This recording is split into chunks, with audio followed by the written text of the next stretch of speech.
running out of time. Who else is there? Edgar, tell us what's going on. Who's controlling you? I'm not fucking dying.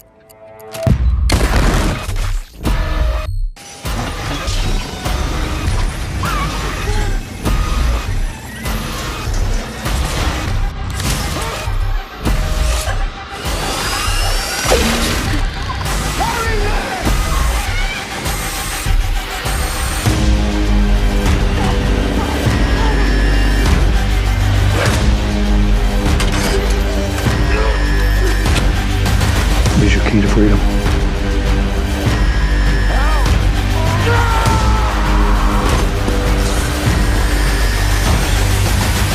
No one will suspect me. Because Eleanor will provide my alibi.